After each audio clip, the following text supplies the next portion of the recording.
Dak, understanding your focus is to go in and win this game. It's not a reunion.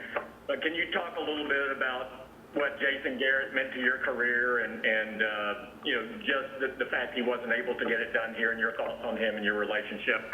Yeah, I mean, I've got nothing but respect for Coach Garrett. Obviously, I mean, drafted me, allowing me to come into this organization, bring me into this organization, helped me develop from under the center. I'll never forget all the many practices at OTAs and mini camps of him just continuing to get on me, putting in my ear, get back and get away from center to all of our games, throwing after practice that everybody got to witness.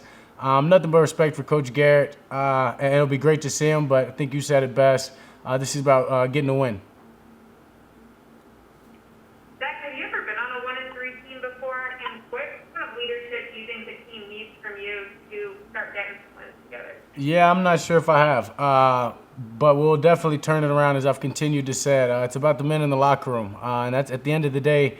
That's all you need. It's going to show the character of the guys, of us individually, and show the resiliency of the team. And we put ourselves in a hole, and we've given ourselves a big challenge. But I know that we have the people, the coaches, as I said before, the leaders that will step up and answer it and respond the right way, starting with myself. So no doubt in my mind that we'll be where we need to be, and we'll get this thing on track. Got 3 of the next 4 division games. It's just a big stretch for you guys coming up starting Sunday. Yeah, this is huge. This is huge, obviously. I mean, playing a division game, those mean the most, right? You've got to win your division. You've got to own your division. And it's important for us to start this turnaround right now with this first game with a division opponent. How do you guard against pressing when you see your record at 1-3 and just say, just stick the course and not try to press and try to do too much? Yeah, I mean, you can't press. You'll just go. You can't press the wrong way, I should say. You've got to put your foot on the gas and go in the right direction, but you can't worry about what's behind you at this point. So we're going to look forward, and we're going to look at what's ahead of us. And right now, it's one game, and it's the New York Giants, a division opponent, and it's a must-win, and it's something that we want to go out there and not only get a win, but show the team that we are from beginning to end, starting fast, finishing strong, and playing together. If you had to pick one thing from your first 4 games that bothers you right now, aside from the record, your game specifically, what would it be? Yeah, just the turnovers. Obviously, a couple of interceptions and just the sack fumbles as well. You've got to take care of the ball. I'm somebody that takes a lot of pride in that. I always say ball security is job security. And so, I mean, for me, it's about taking care of the ball, not putting our team in a compromising situation and making it tougher on anybody else by simply not taking care of the ball. So it starts there. You talked last week about Tyron coming back and how great a player he is and how much that means to you guys now. It looks like he may be headed to IR with a lot of uncertainty about whether he'll be back at all.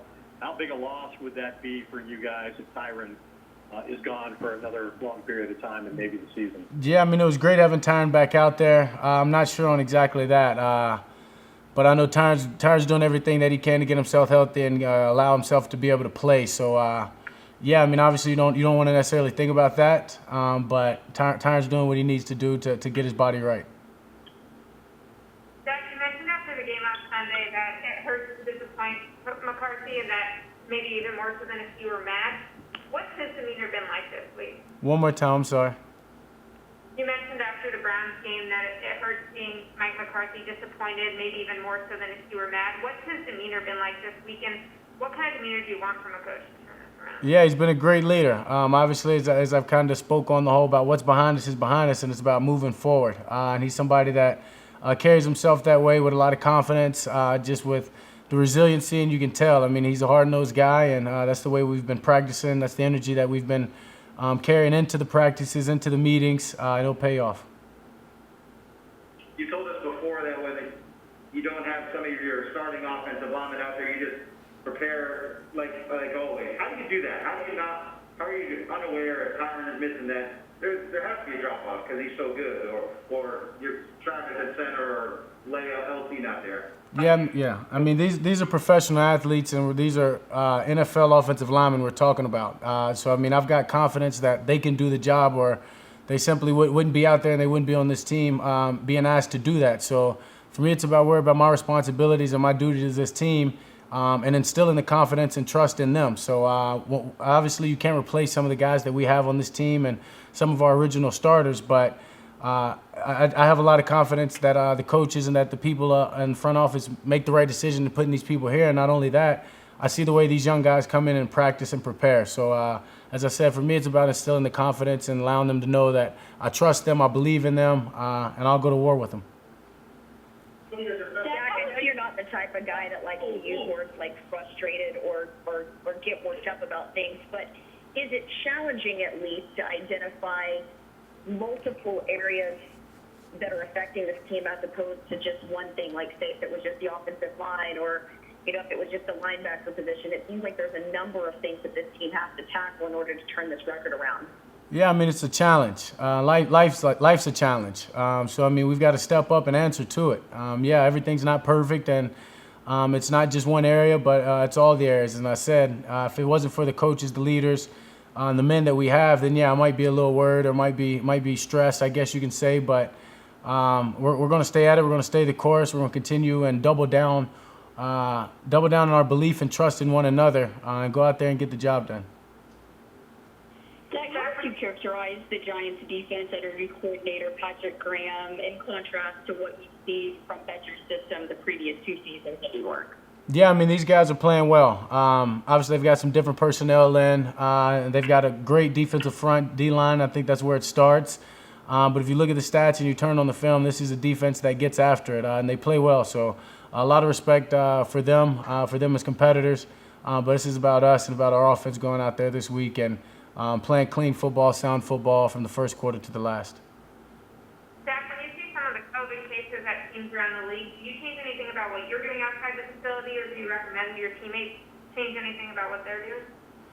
I mean, I don't necessarily know what my teammates are doing, and I think we've all got a pretty good feel of how we can be safe. And I know that we tried to create the bubble, obviously, in training camp, and as we move forward, we've tried to avoid places that may increase our risk of contacting the COVID. So, I mean, for me, it's about continuing to stay safe, wearing my mask pretty much at all times, hand sanitizer, keeping my hands away from my face. And, I mean, we've talked about it as a team, doing the best you can individually to help the matters, and then just try not to put yourself in a high-risk situation. Is there anything that you and Andy Dalton do in terms of making sure that you two are part? Is there more of a concerted effort just as the top quarterbacks of the team, to just stay apart from each other so that if one was to contract it, and I hate going down this scenario, but if one was to contract it, the other would be less likely to do so? As I said, we wear a mask.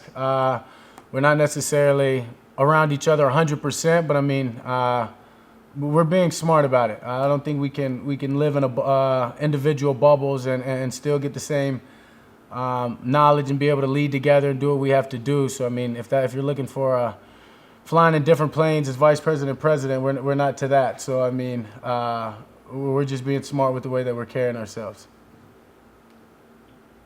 Will it be weird to see Coach Garrett on the other sideline, and do you prefer to keep those sort of catch-up conversations until after the game, or do you mind, is it not that big of a deal to do them before the game? Yeah, I mean, I can compartmentalize. If I see him before the game, it'll be cool. It'll be a quick hello. I'm sure after the game will probably be a little bit more extensive talk. But, yeah, I mean, the moment, the minute the whistle blows, first minute of that game, that's all my focus. And so I'm just excited to get out there, get back in AT&T, and put a different result out there and get a win for this team. So, yeah, thank y'all. Thank you.